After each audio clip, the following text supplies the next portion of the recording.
this report, which has just been released. This rapid response assessment gives the most up-to-date and most recent information that is available to our organizations about elephants, live elephants, dead elephants, poaching, and the ivory crisis. It documents actually this ivory crisis with quite a bit of precision. The purpose of producing such a report is that it could hopefully address and reach another audience than the audience we are talking to in this event, in this conference of the parties. This could be going to policymakers, the media such as you, general public, because it's visually attractive but explains factually what the crisis is all about. Please take a look at the recommendations, the findings, the key findings in the recommendations, because they pave a way forward. The crisis can be addressed, and hopefully this is a tool that can communicate how to address the crisis. Holly Dublin is to the left of me, and she can advise and tell us about the status of African elephants, the live African elephants. Thank you very much, Tom. Good afternoon, everyone.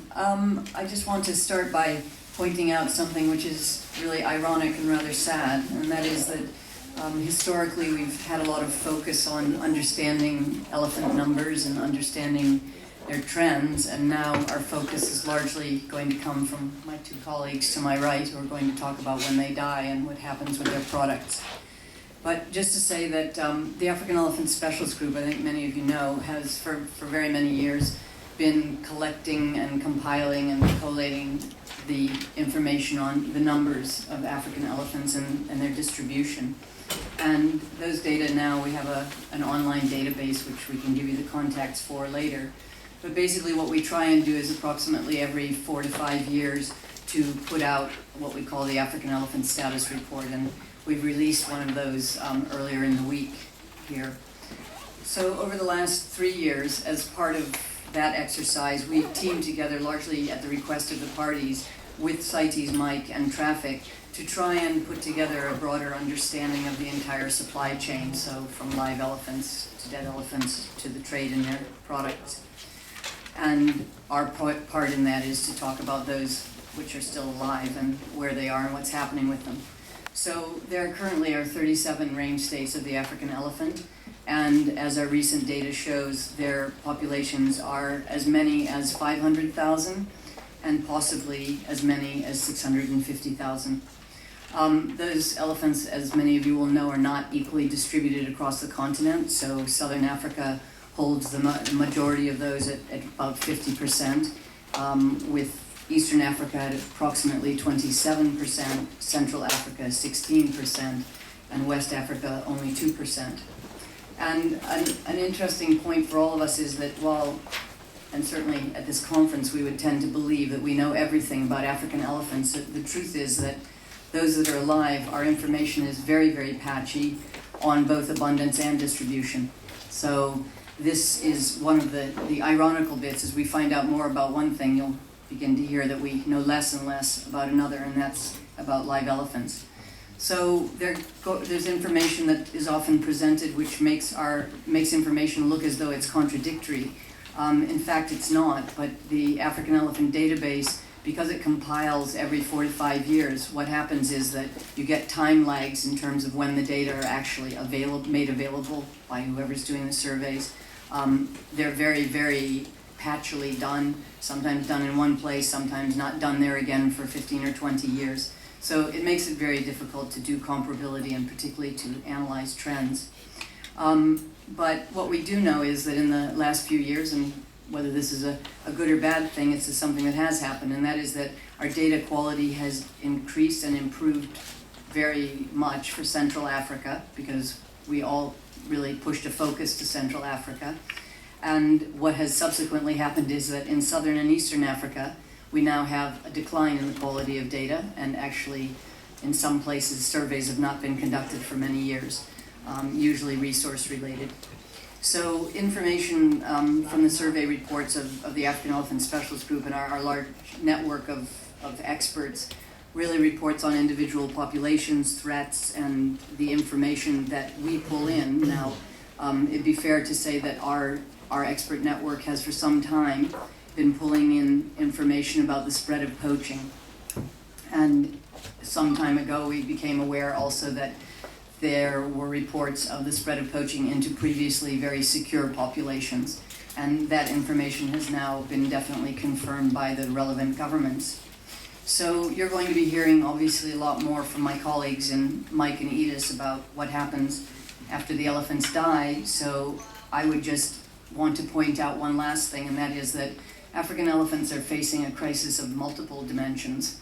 So not only is poaching a very important thing, but probably the largest driver for African elephants now is the decline in elephant range.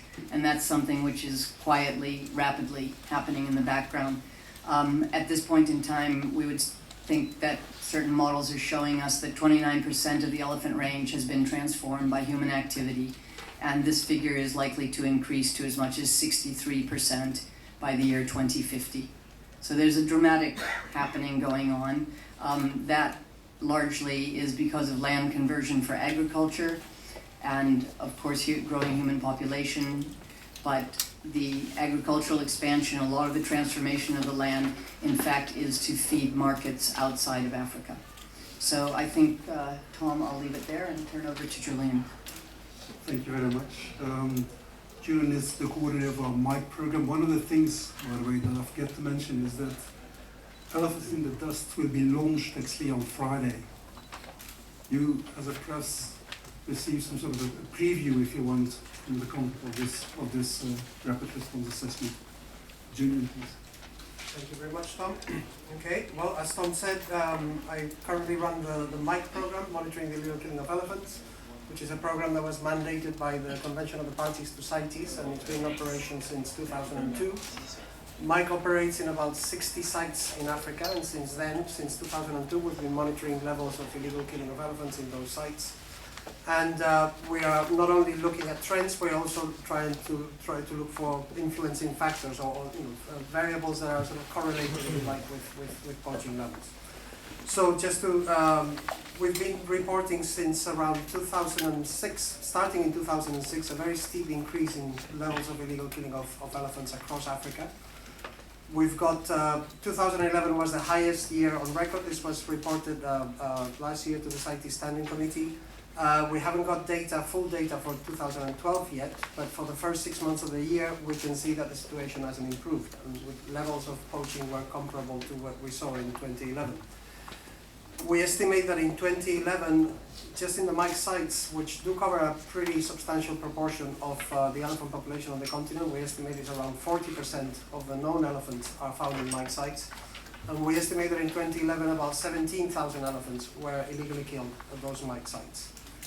Now that's about 7.4% of the population of those sites killed in 1 year. And that's actually above the capacity, if you like, of elephant populations to replenish themselves. So we think that obviously if this trend continues, we're going to see pretty dramatic declines in elephant numbers in the future, in coming years. If we look at, take a sort of sub-regional cut, we look at by sub-region. From the start of MIC, we've been finding that Central Africa has the highest levels of poaching, and they've been unsustainably high since MIC started monitoring. In Central Africa, it started in 2003.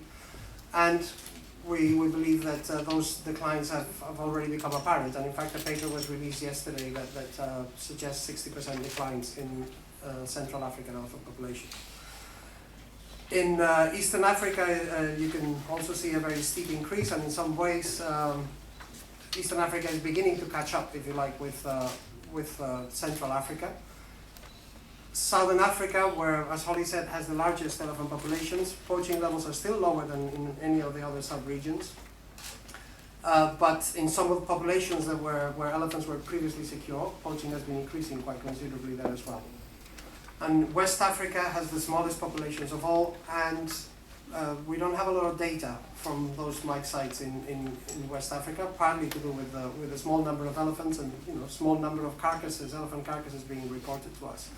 So it's very difficult to derive a trend. But I think that the picture overall across the continent is a worrying one. In terms of what factors appear to be related to poaching levels, in successive analysis we've seen that factors like poverty and governance and demand, and for most of these things we're actually using proxy variables, but at the site level, poverty as measured by infant mortality is an important correlate of poaching levels. At the national level, governance, whether we measure it by the Corruption Perceptions Index or the World Bank's governance indicators, is a very strong predictor as well of poaching levels. And we find where, as you might expect, whether governance is worse, then poaching is higher. And with poverty, it's a similar thing. When poverty is higher, poaching is higher. And at the international level, if you want, at the global level, we find that trends in consumer spending in China, which, as you will hear probably from Tom Milligan in a minute, is currently the largest destination market for ivory. We find that, you know, when consumer spending in China goes up, poaching goes up. When it goes down, poaching goes down. So there's a very strong relationship there. So that sort of, this, of course, we cannot really establish causal relationships. It is very difficult to do that without a sort of an experimental approach. But these are the factors that have been emerging in successive analysis in the MIC program as predictors of poaching levels. And I think with that, I'll hand over. Thank you very much, Julian. As you mentioned, actually, Tom Milligan is looking at what happens after elephants are illegally killed. What happens with the ivory, because that's the prime reason why elephants are illegally killed in Africa, at least. Perhaps Tommy can explain what he has done and what it finds. Good afternoon. Yes, since 1998, we've been developing the Elephant Trade Information System to monitor illegal trade in ivory. Our central feature in this database is the world's largest collection of ivory seizure records that have occurred anywhere in the world since 1989. We are closing in now on something like 20,000 records. These records obviously give us information about countries that make seizures, but in about 80% of our records, we're getting some picture of the trade chain. In many cases, we're getting 4 or 5 countries implicated, where the ivory came from, where it was going to, and this provides very informative clues about trade patterns. So our 20,000 records then scales up with all of this additional information about what's going along a very complex trade chain. At this meeting, we will be presenting, as you know, a report on what's happened over the last 3 years or so, and effectively we have seen illegal trade in ivory double since 2007. We have seen illegal trade in ivory more than triple since 1998. So a very rapidly escalating surge these last few years. We saw the beginning of that when we last reported at the 15th meeting of the Conference of the Parties in Qatar in 2010. But in the last few years, it's really surged beyond that. And these large-scale movements of ivory off of Africa are really driving this trend. These are single consignments of ivory that are at least 800 kilos, but more likely 2 tons, 3 tons, and indeed last December Malaysia seized the 3rd largest ivory seizure that we have amongst these 20,000 records, 6.3 tons in a single consignment. This is the work of organized crime. You don't invest in hundreds and hundreds of tusks as a frivolous pastime. And in 2011, we saw 17 large-scale ivory seizures made around the world. We've never, in 24 years of data, reached a double-digit number. In a normal year of concern, there may be 8 large-scale ivory seizures. And previous to that, usually 2, 3, or 4 such events. So going from 8 to 17 was quite shocking, and I think it's indicative of the scale of what we're witnessing. Now, we've also noted a major shift in trade patterns. And in the earlier data, Atlantic Ocean seaports like Lagos in Nigeria and Douala in Cameroon were regularly featured as the exit points for these large consignments of ivory. But in the last 3 years, Tanzania and Kenya have moved more volumes of ivory than any other 2 nations in Africa.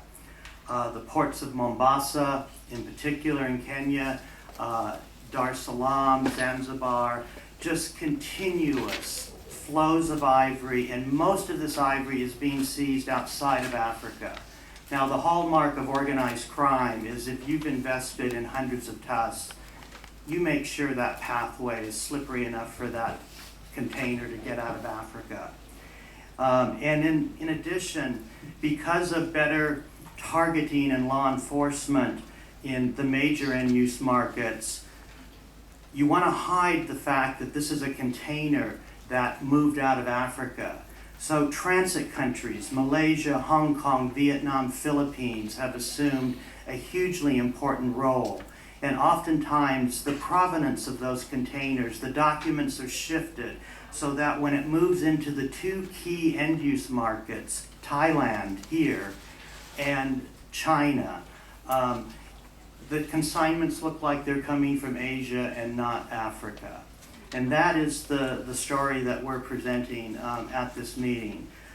In 2004, at the last COP in this country, Decision 1326 came forward, which was a CITES action plan for shutting down these unregulated domestic ivory markets and really zeroing in, harnessing the resources of CITES to stop illegal trade in ivory.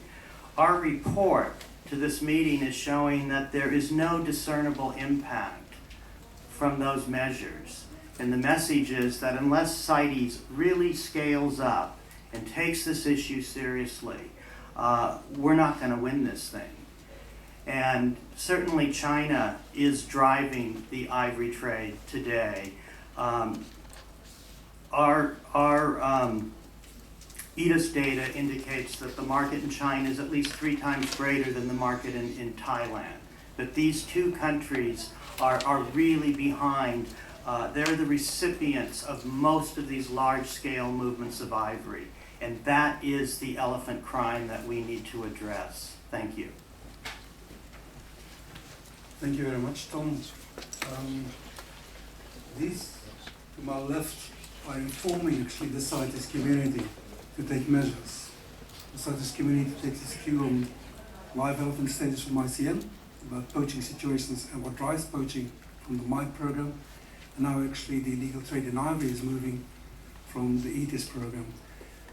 Ben Janssen van Rensburg is chief of the enforcement unit in our CITES secretariat, can perhaps explain to us and what type of actions are taken, which also described in this rapid response assessment. And actually, if you look at the recommendations, you will see that quite a number of them are related to improved enforcement at national and international level, and that's where Ben perhaps can enlighten us. Thank you, Tom. Thank you, ladies and gentlemen. Yes, indeed, one thing about wildlife crime is that traditionally it has been known as a high-profit, low-risk crime. The scene has, however, changed, and lately we are dealing with highly organized transnational organized crime groups. Crime groups with well-developed networks and adequate resources to commit these illegal activities. The threat is very real and, as we've heard, is currently at unprecedented levels, and severe poaching of elephants, especially in Africa, occurring. To address this, we need strong international cooperation, because the crimes is normally committed on one continent, stretches to a transit country, and then goes to a destination country. Often these countries are thousands of kilometers apart, and we will not be able to deal with this threat if we don't increase our international cooperation amongst our parties. We need to address the entire crime chain, not only the poachers in the parks, but also the crime chain that smuggles the ivory from the range country to the transit country, and then also the receiver at the end. The kingpins of these organized crime syndicates, those are the ones we need to address. Now the threat is so severe lately that conventional enforcement methods are not adequate enough anymore. And authorities need to implement more specialized investigation techniques. Further to this, they need to rely on the increased availability of forensics, wildlife forensics, that can be very effectively used against the fight against transnational organized wildlife crime. One of the good developments that have occurred in recent years is a consortium that was established between the CITES Secretariat, Interpol, the United Nations Office on Drugs and Crime, the World Bank and the World Customs Organization, known as the International Consortium on Combating Wildlife Crime, which brings together these intergovernmental organizations under one umbrella to give coordinated support to authorities around the world to more effectively deal with transnational organized wildlife crime. IQIC has already started to build capacity amongst law enforcement authorities by presenting control delivery workshops to these authorities to ensure that we employ techniques that will assist them to address this crime. We also need to look at following the money, anti-money laundering legislation and asset recovery to make sure that these criminal syndicates do not benefit from the proceeds of their crimes. But there's a lot of work still to be done. Apart from this international cooperation, national actions are equally important. We need strong political support from the highest levels on national level to make sure that adequate resources are deployed against these criminal syndicates. The threat to rangers, I think, is very, very real. We have seen rangers being killed in the past year in several countries trying to defend natural resources. I don't think it's very easy for an unequipped ranger to combat a well-equipped, well-armed poacher. And we need our governments to look at our rangers and our people on the ground and ensure that they are very, very well equipped to deal with this threat. We also need national strategies. We've seen in many cases in 2012 where the threat in parks was so severe that the rangers just couldn't cope with it, and at the end of the day the military had to be deployed to actually deal with these threats in a number of countries. But often this deployment was very slow and too late. So national strategies need to be put in place that will enable a good multidisciplinary response to wildlife crime, where rangers will have adequate support from police as well as the military when necessary, and that these forces can be deployed in close to real time when there is a threat.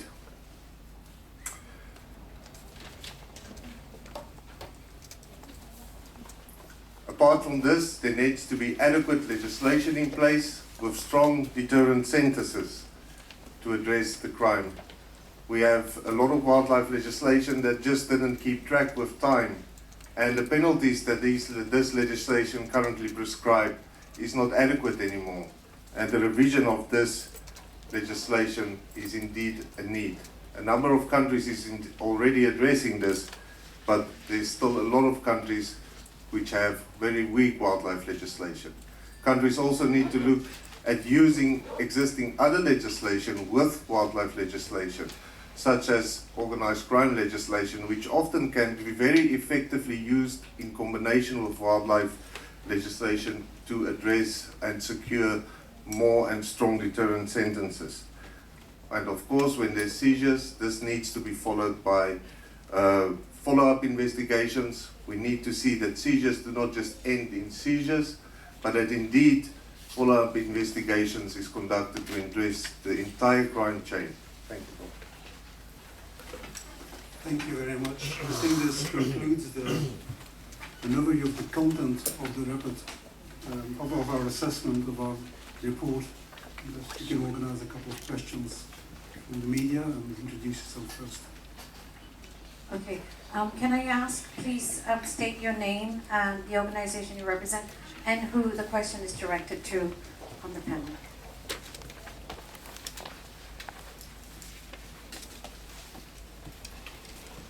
Thank you. Damien Carrington from The Guardian.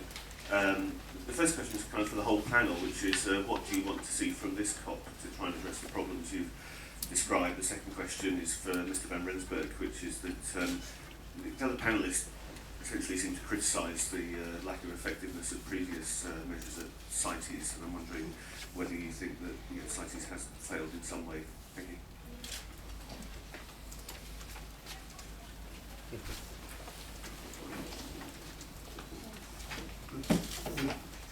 All the panel, I believe, is a bit too much. It will take too much time, but within the scope of Decision 1326, there is a tool in there that hasn't been used yet, and that is sanctions for countries that are continually implicated in illicit trade in ivory. I hope that this meeting will address that issue and really hold countries that have repeatedly percolated to the top of the CITES analysis as serious offenders. CITES has rather detailed specifications for those countries that conduct internal trade in ivory.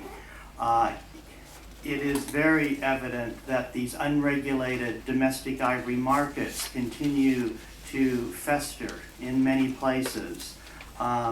Where there is not action to address this issue, I am hopeful that the CITES parties will move forward with sanctions that would suspend trade in wildlife with those countries.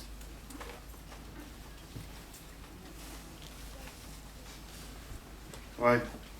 I think one encouraging development that we've seen over the past year is that at high political level, there's certainly more interest in wildlife crime.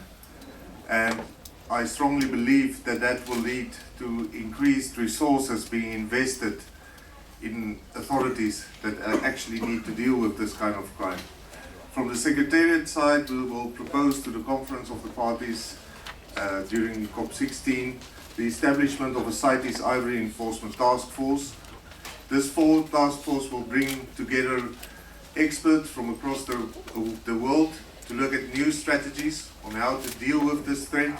It will also bring together countries, range, transit and destination countries, to together look at solutions to the current threats that we are facing. And we believe, as I said, that this increased cooperation on international level and the stronger political support at national level will indeed contribute to more effective responses in future.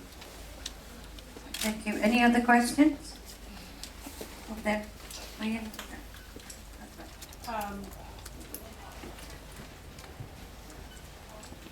Sorry, it's just a follow-up to Damien's question. I'm Katie Carpenter from National Geographic. This is for Mr. Milliken.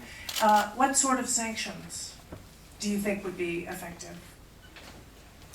Well, in the context of CITES, it's a suspension of wildlife trade. Those species that are listed on the convention, parties are asked not to trade with a country that has those sanctions imposed upon them. But wildlife trade. I can perhaps add that one of the issues on our agenda, probably at the night session today, is actually the rules of the game for trade in elephant specimens as they are prescribed in a resolution. The resolution that we have at the moment is mentioning, as Tom says, a couple of measures that could be taken, but de facto is actually pretty weak if you try to implement it. We hope that the new version, which is on the table for discussion by the parties, will be providing a much stronger mandate for CITES, the Standing Committee and the CITES Committee and the CITES Secretariat to go after these countries that contribute to massive illegal trade in ivory, and eventually look for sanctions. Wildlife trade sanctions under CITES are a measure of last resort. Can you imagine what it would mean for a country like Vietnam or China, or Thailand for that matter, if all wildlife trade, its orchid trade, is massive crocodile product trade would be stopped for a while until the country complies with strong measures to control its internal market. These are extremely strong incentives for countries to move. Okay, I believe we have a question here. Yeah. I just wanted to add a comment. I mean, I think if we stick with our trade chain that we use, I think one of the really important things is also, you know, how we get the indications of poaching at early phases. And although, we have Mike in place, it's working extremely effectively. It's covering a certain part of the range. And I alluded in my comments to the fact that we oftentimes have been picking up on poaching starting in places that we thought were earlier secure. And one of the issues that's come to bear is that a number of people in our network have not felt safe to publicly share that information when they know it. And I think there's, it's incumbent also on the range states to be open about what's going on so that something can be done about it rather than trying to keep it all under wraps for extended periods of time before it's out of control.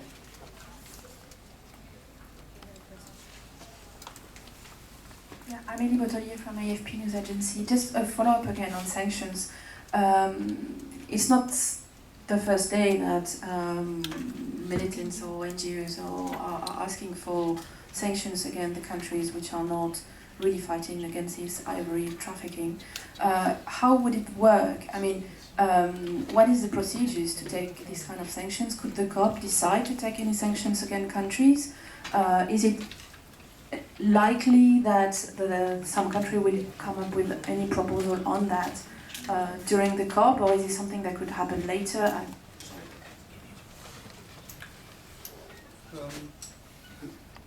Actually, these decisions are in our community taken by our standing committee.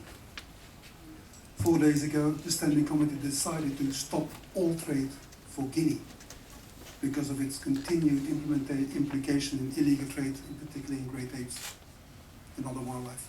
Similar measures are now being envisaged by the 8 countries that through the CITES and MITE program have been identified as most involved in the illegal ivory chain.